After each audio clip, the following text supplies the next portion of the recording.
let's get into our first topic right now. Should we scrap the two-child benefit cap to help larger families? 0207 862 2222. That's the number. Get your calls in right now. Under the current rules, families on benefits only receive support for the first two children. But if the cap was lifted, more than 70,000 families could be £18,000 a year better off, with some of the families, the largest families, gaining £20,000 compared to the current system. The Conservatives who originally introduced the two-child cap under Rishi Sunak argue that no one should be getting benefits that amount to more than the minimum wage. Charities say the cap's pulled thousands of children into poverty, but with the cost of reversing the cap at around £3.5 billion a year, can we afford it? Does lifting the cap show compassion? Does it risk creating a benefit system that's unaffordable? Michael, I mean, there's an argument that if we do stop people from getting into work by making benefits more beneficial than working, we don't help kids that way either, do we? Yeah, well, I think it's odd at the moment because there's two different conversations going on. One is to say we're not having enough kids. Right, fertility in this country is low, not fertility in sort of biological fertility, but the number of kids people are having, and that's going to create problems with an ageing population. And at the same time, we're worried that certain people are having too many kids. So it doesn't really make much sense to me. I also think having kids is so expensive. Like, I don't have kids, my sister does, and it's just so much easier for me. I think we should be giving parents more money, maybe tax breaks instead of benefits, but whatever we do, I think we should be compensating people for the costs of having children, not punishing them if they have too many. But I mean, shouldn't we have the number of kids we can afford rather than more kids than we can afford? Well, it's what can we afford as a society? So I think in a way, parents... we have personal responsibility. No, but I think also parents are doing a public good because the kids they're raising now, they're spending their money, their time on these kids, are going to be the ones who are looking after us when we're in old age. So I think actually we need to sort of give a debt of gratitude to parents, not say, well, you decided to have the kid, so it's on your back. Yeah. Do you think this is penalising parents who, I mean, in 2017, OK, we are looking back now 8 years, but some of them have made choices about their families on the basis that they knew that they would be supported by the state if they did so. I disagree with that. Yes, there probably is a cohort of people who think, great, it might help me get the larger house. Maybe there is the maths that you discussed about whether the welfare dependency is more profitable if you actually have more kids. But if you actually take away the kind of the bleakness of those arguments, you should have the babies that you can afford. But equally, you never know how much children are going to cost you. You know, as the mother of, thank God, 4 children who are now all grown up, 2 off the payroll completely, 2 studying, there are always hidden costs with having kids. You always want to help your kids. It doesn't matter whether you're very solvent or not solvent. So if you do very clinical arithmetic, you might tell yourself, I might not be able to afford these kids or I might not. You have to start from the point of, do I want a large family and can I provide for them? The state, to a certain degree, has to show some responsibility. I mean, child benefit was set up with that kind of philosophy behind it to help those who were thinking of having families, for all the things you say about, children are the future and all this kind of thing. But we need to incentivise people to behave responsibly. And certainly knowing what we know now about the cost of living and austerity and about just how difficult it is. My older 2, to get onto the housing ladder, they've got good jobs, they've been through university, it's still living in London, it's almost impossible to buy. You need to think about these things. You made that choice, you made the choice to have 4 kids. Your circumstances could have changed. And that's what benefits are there to do, isn't it? If people are unlucky in life for one reason or another, if you'd had an illness, a partnership breakup, any of those things that happened to you, then that assumption where you started thinking we can afford 4 kids, actually that changes and you need the state to help you. So that's why... It wouldn't help you for the last 2 kids in this Right. No, it wouldn't, and it didn't, because, they scrapped that, and I went through that whole cycle with it, because I'm very old now. I've seen how this has played out. But I think that's why it's much more sensible, given the dire state of the public purse, to target the limited amount of finances that we have are used, because there will be people who will have 5 kids who may not need child benefit. There will be those that need it desperately. So let's look at changing circumstances. To be clear, this is the child element of universal credit. Yes. So this will be. Sorry, I'm using the old language. Child benefits are a different thing. Yeah, obviously. sorry, I beg your pardon. No, it's okay. It's okay. We want to take some calls anyway and see what people think. Phil's in Manchester. Phil, is it time to scrap the 2-child benefit cap on universal credit? No. If you've made the conscious decision to have more than 2 children, then you pay for them. You know, as simple as that. I stopped. Well, we as a family have got 2 children. It was a conscious decision, not just about money, but other things as well.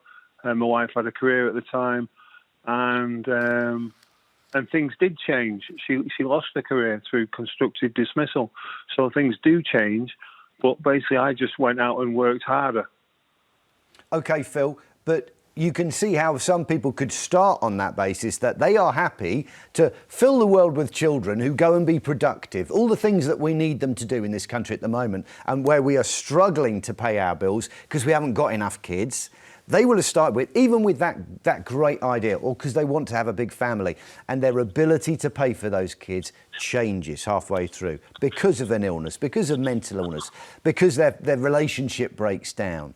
That's what benefits are there to do, and it's penalising those people who want to bring children into the world. I think that you are living in an ideal world, and the world isn't ideal. Basically, I go back to my first point. If you can't afford them for whatever reason, then you shouldn't have them. Why should I pay for another family's extra 3, 4, 5 kids? Yeah. You know, why should my tax dollar go and pay for them? OK, I think the point that Phil's making, and I think the interesting point here, is when you get to that point where benefits are more than you could earn. At that point, I think a lot of people have a look at it reasonably and say, why should I leave the house when I can actually have kids and they will generate an income for me, Mike? Well, I think it's only more than you can earn on a minimum wage if you've got quite a few kids. Now, I would say being a mother of, let's say, 4 kids is probably just as difficult as working a full-time minimum wage Why, job. thank you. It was. So I don't think anyone's going to make the financial decision to say, look, I want an easy life. Instead of going out and working, I'm going to have 4 kids. That just doesn't ring true to me. I think being a mother of many kids is very difficult. But it's valuing what mums do, what parents do. I know, but I think that the 2 things are not mutually exclusive, but we are talking about 2 slightly separate things. We have to break the cycle of welfare dependency. That, unequivocally, we have an issue with that in this country.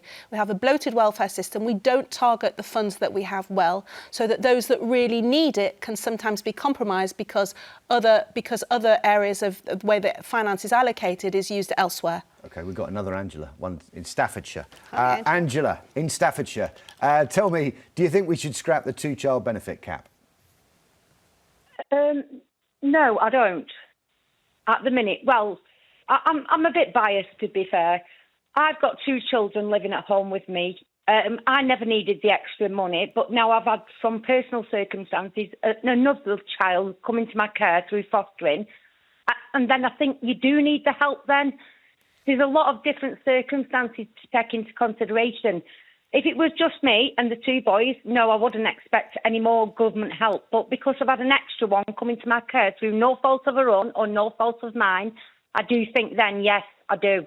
OK, do you get help as a foster parent, though, do you? There should be payments that come to you via that route. Yes, at the minute, yes, it's not much at the minute while it all goes through. But no, I get what you're saying on the show.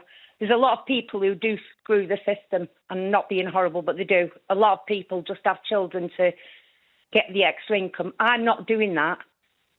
So in different circumstances, I would say if there was an extenuating circumstances where a child's coming to your care and things like that, I think that should be allowed. But at the minute, it's just like a manic system at the minute, isn't it? OK, well, listen, good on you, Angela. Fostering is one of the best things you can possibly do. Hillary's in Warwickshire. Hillary, is it time to scrap the 2-child benefit cap and bring possibly 70,000 children out of poverty? Yes, I think that people should only have 2 children, because my daughter works on the children's ward at our local hospital. And if parents have got more than 2 children, they're really, really struggling. You are actually saying that we should limit people to 2 children, not just give them 0 extra benefits for that, but say to people, 2 children, that's your limit. Well, yes, I do. I only had 2 children because I had to go to work, and my daughter's the same. Who's going to pay the taxes, Hillary? Who's going to pay the taxes for our ageing population if we don't have enough kids? And if we're dissuading people from having kids like this? Well, I get an old age pension, but I think that 2 children is enough for anybody to have. And these days you can, prevent yourself from having any more children, which we couldn't years ago. I suppose 2 parents, 2 kids, it keeps the population stable. Thank you for your call, Hillary. Here's another thing that I think you give this money to families, right? Families who are on benefits, by definition, if they're getting universal credit, they are struggling. They will spend all of that money in their local areas. Their local economy will benefit hugely from this. Oh, I'm They're sorry. not going to hold on to it, are they, Angela? And I do. therefore We're the whole moving the chess pieces around here. We really, really are. We have to, it's one thing you want to incentivise people to behave responsibly, but I think fundamentally we're missing something, and maybe, I don't wish to be sexist, but being the woman on the panel, the one that bears the child, the one that gets, and lots of men want children, of course they do, but when I talk about the mother's biological instinct to have babies, which from Neanderthal times is what we're built for. Of course, we have careers and all the other things, but I'm just talking about the biological function here. If you really want another baby, I had 3 children relatively close together and then had a 6-year gap. And I thought I was done. And then suddenly it was this gale force instinct. I just suddenly wanted another baby. I've had friends who wanted another baby because maybe they'd lost a parent and they felt they needed to that displaced emotion needed to go somewhere else. Maybe they've met a new partner. There are so many nuanced reasons why people have children. And yeah, there are people who may think it's the easier option. And yes, we have to stop making it more economically viable to have loads of kids than go to work. But I think we're this idea that somehow we can commoditise the number of children you have because of that alone. We're not commodities, we're just trying to feed them. No, I understand that. Kemi Badenoch says have the number of babies you can afford, and she's right, but that is somehow difficult to ally with when you've got that biological need. We do have to leave it there, Mike. I know you're eager to come back on that, but it'll have to be in another programme.